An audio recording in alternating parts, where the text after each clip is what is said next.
கர்த்தருடைய பரிசுத்த நாமத்திற்கு மகிமை உண்டாவதாக. கர்த்தரும் இரட்சகருமாயிருக்கிற இயேசு கிறிஸ்துவின் இனிய நாமத்தில் இந்த காலை வேளையிலேயும் வாழ்த்துதலை தெரிவித்துக் கொள்கிறேன். கர்த்தர் நல்லவர். இந்த நாளிலும் சற்று நேர சிந்தனைக்காக ஒரு வசனத்தை உங்கள் முன் வைக்க விரும்புகிறேன். மார்க் எழுதின சுவிசேஷம் 8வது அதிகாரம் 2-3 ஆகிய வசனங்கள். ஜனங்களுக்காக பரிதபிக்கிறேன். இவர்கள் இப்பொழுது என்னிடத்தில் தங்கியிருந்து 3 நாளாய் சாப்பிட ஒன்றுமில்லாதிருக்கிறார்கள்.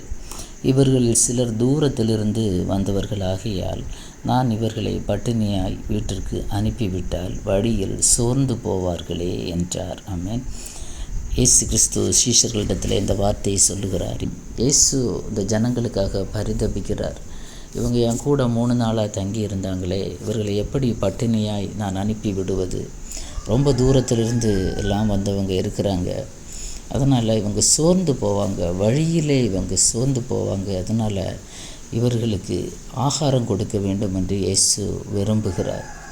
ஆனால் சீஷர்கள் அந்த நேரத்தில் என்ன சொன்னாங்கன்னா, இது ஒரு வனாந்தரமாக இருக்கிறது, இந்த இடத்துல எங்கே நமக்கு அப்பம் கிடைக்கும்?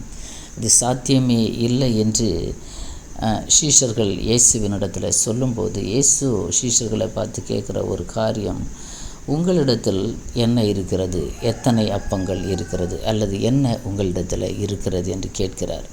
அப்போது அவர்கள் 7 அப்பங்களும் சில சிறு மீன்களும் இருக்கிறது என்று சொல்கிறாங்க. கர்த்தர் அதை ஆசீர்வதித்து அதை பிட்டு ஜனங்களுக்கு கொடுத்து அவர்கள் திருப்தியாக சாப்பிட்டு மீதி 7 கூடை நிறைய எடுத்தாங்கன்னு நம்ம பார்க்குறோம். இயேசு நினைத்தால் ஒன்றுமே இல்லாவிட்டால் கூட அவரால் எல்லாவற்றையும் உருவாக்க முடியும்.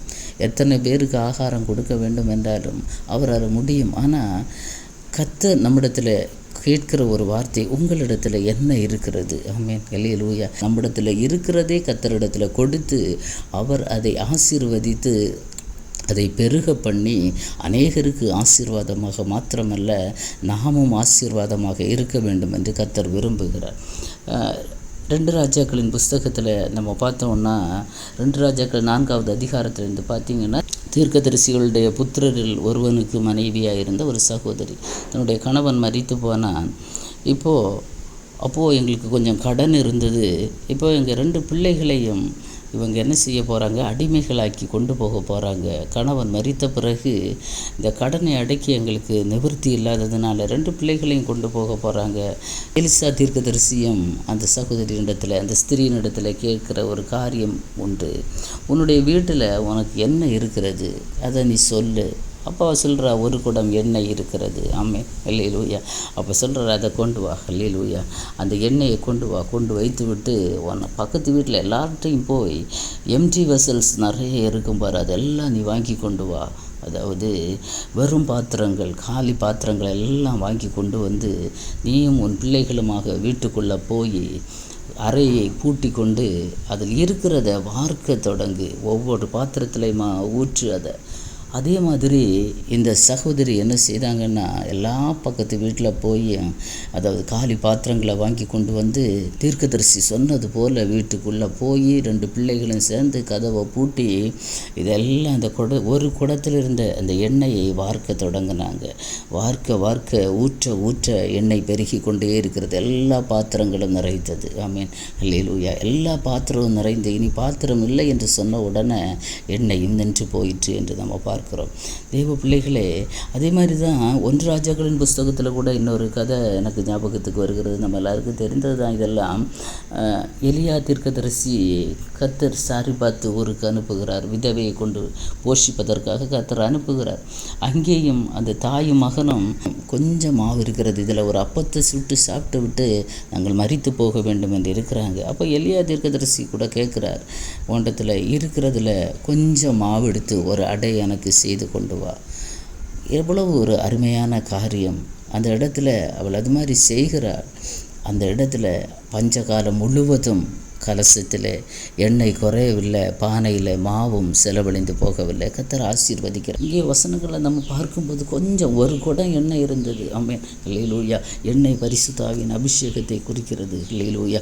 அந்த சகோதரி எல்லா பக்கத்து வீட்டிலையும் போய் எல்லா எம்டி பாத்திரங்கள் எல்லாம் வாங்கி கொண்டு வராங்க. இன்னும் நம்ம மாத்திரம் அபிஷேகத்தினால் நிறைந்திருந்தால் போதாது. நம்மை சுற்றிலும் இருக்கிற எத்தனையோ காலி பாத்திரங்கள், ஆமென், அல்லேலூயா, எத்தனையோ நிரப்பப்படாத ஜனங்கள் இருக்கிறாங்க. அவர்களை எல்லாம் கொண்டு வந்து நிரப்ப வேண்டியது நம்முடைய கடமை. இந்த சகோதரி சொன்னது மாதிரியே செய்தாங்க. எல்லா பாத்திரங்களையும், அத்தனை பாத்திரங்கள், இப்போ ஒரு வீட்டிலையும் காலி பாத்திரம் இல்லை, எல்லாம் நிறைந்து விட்டது. ஆமென், அல்லேலூயா. அப்பொழுது நீ போய் அந்த எண்ணெயை விற்று உன் கடனை தீர்த்து மீந்ததை கொண்டு ஜீவனம் பண்ணு. அல்லேலூயா.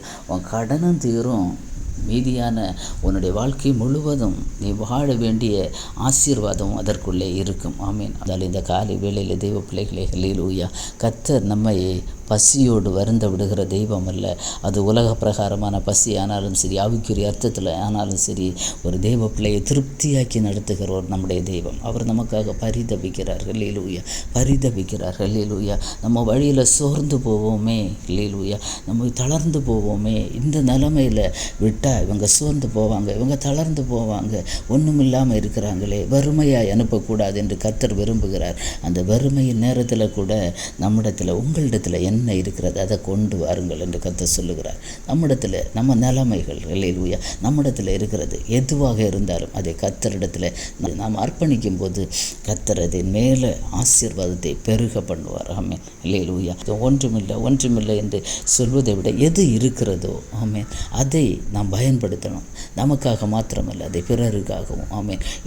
எத்தனையோ பேர் நம்ம மட்டும் ஆண்டவருக்குள்ள அபிஷேகத்தை பெற்று கர்த்தருக்குள்ள வார்த்தைகளை கேட்டு திருப்தியாக இருக்கிறது அல்ல.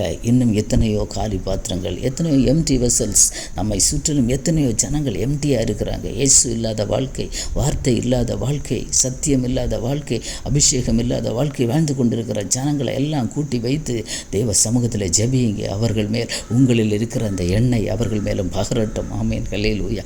அவர்கள் மேலும் கர்த்தர் பகர பண்ணுவார். அல்லேலூயா. அந்த பாத்திரங்கள் எல்லாம் நிரம்பி வழியும். ஆமென், அல்லேலூயா. உங்கள் வாழ்க்கை முழுவதும், அல்லேலூயா, உங்கள் ஜீவ காலம் முழுவதைக்கும், அல்லேலூயா, அந்த ஆசீர்வாதம் பெருகி கொண்டே இருக்கும். அல்லேலூயா. அந்த எண்ணெய் பகிர்ந்து கொண்டே இருக்கும். ஆமென்.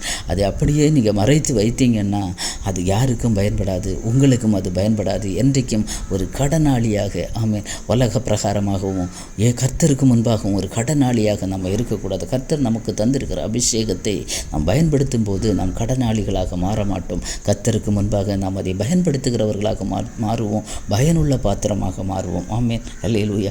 கொஞ்சம் அப்பந்தான் இருக்கிறது ஆண்டவரே, கொஞ்சம் தான் இருக்கிறது. அதை கொண்டு தேவ சமூகத்தில் கொடுக்கும்போது அதை அவர் தொட்டு ஆசீர்வதித்து அநேகருக்கு பிட்டு கர்த்தர் கொடுப்பார். அநேகருக்கு, ஆமென், அல்லேலூயா, அநேகர் அதை சாப்பிட்டு திருப்தியாக்கி மீதம் எடுக்க கர்த்தர் செய்வார். நம்மிடத்தில் இருக்கிற கொஞ்சம் பலன், கொஞ்சம் அபிஷேகம், கொஞ்சம் வார்த்தைகள், ஆமென், இதையெல்லாம் நாம் பயன்படுத்த பழக வேண்டியது. கடைசி காலம், இயேசுடைய வருகை மிக சீக்கிரமாக இருக்கிறது. உலகத்தின் நடக்கிறதான சம்பவங்கள் கர்த்தருடைய வருகையை நமக்கு சுட்டி காட்டி கொண்டிருக்கிற இந்த நேரத்தில் நமக்கு இருக்கிற அபிஷேகம், நமக்கு இருக்கிற கொஞ்சம் பலன், கொஞ்சம் வார்த்தைகள், அல்லேலூயா, நமக்குள்ளே இருக்கிறதான வார்த்தைகள் அது பிறருக்கு பயன்படட்டும். ஆமென், அல்லேலூயா. கொஞ்சம் அப்பம் தான் இருக்கிறது ஆண்டவரே.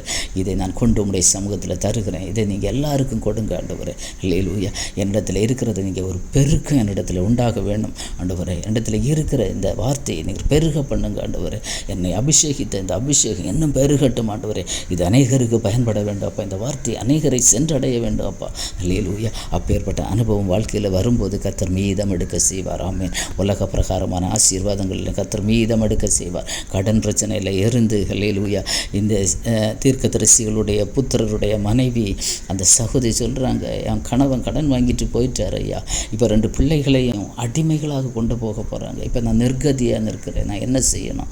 ஆனால் அவளுக்குள்ளே இருந்த எண்ணெயை பற்றி அவள் கொஞ்சம் கூட அதை யோசிக்கலை. அவளுக்குள்ளே இருந்த ஒரு அபிஷேகம், ஆமீன், அபிஷேகம் பண்ணப்பட்ட தெய்வ பிள்ளைகளே, எதில் கடனாளிகளாக இருக்கிறீங்க? உங்களிடத்தில் கர்த்தர் தந்த அபிஷேகத்தை நீங்கள் அப்படியே வைத்து அதை செலவிடாமல் இருந்தால் கர்த்தருக்கு கடனாளிகளாக நாம் மாறுவோம். அதை நாம் செலவிட பழகும். இன்னும் தெரியாதவங்களுக்கு, அறியாதவர்களுக்கு அந்த அபிஷேகத்தை நாம் பகிர்ந்து அளிக்கும் போது நம்முடைய கடன்கள் கர்த்தர் மாற்றுவார். உலக பிரகாரமான கடன்களும் மாறும், ஆவிக்குரிய பிரகாரமாக நம்முடைய வாழ்க்கையை செழிக்கும். ஆமென். நம்மிடத்தில் இருக்கிற அபிஷேகம் மற்றவர்கள் மேல் அது பகிரப்படும் போது எல்லா எம்டி பாத்திரங்கள், எல்லா எம்டி வெசல்ஸும் கர்த்தர் நிரப்புவார், நிரப்புவார், நிரப்புவார். ஆமென். நம்மை கொண்டு கர்த்தர் பெரிய காரியங்களை செய்வார். யாரையும் வெறுமனை அனுப்புவது என் கர்த்தருக்கு சித்தமல்ல, விருப்பமல்ல.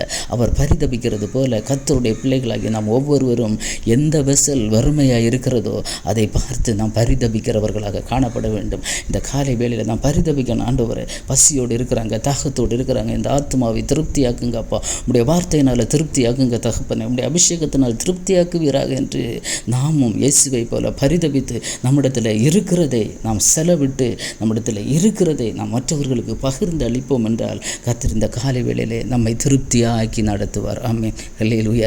தேவ சமூகத்தில் அர்ப்பணிப்போமா? ஹல்லேலூயா. கண்களை மூடி ஜெபிப்போம். தகப்பனே, இந்த நல்ல காலை வேலைக்காக உமக்கு நன்றி தகப்பனே. ஆண்டவரே, யாரையும் வெறுமை அனுப்ப உமக்கு மனதில் ஆண்டவரே. ஜனங்களுக்காக பரிதபித்த தெய்வம் ஆண்டவரே. ஜனங்கள் சோர்ந்து போவார்களே என்று வேதனைப்பட்ட தெய்வமே, அவர்களை திருப்தியாக்கி நடத்தினீர் ஆண்டவரே. அவர்களிடத்தில் இருந்த கொஞ்சத்தை வாங்கி ஆசீர்வதித்து ஆண்டவரே ஜனங்களை திருப்தியாக்கி மீதி எடுத்த தெய்வமே, இந்த காலை வேளையில் ஆண்டவரே பல போராட்டங்கள், பல பிரச்சனைகள், பல வறுமைகள் தெய்வ பிள்ளைகளுடைய வாழ்க்கையிலே காணப்படுகிறது ஆண்டவரே.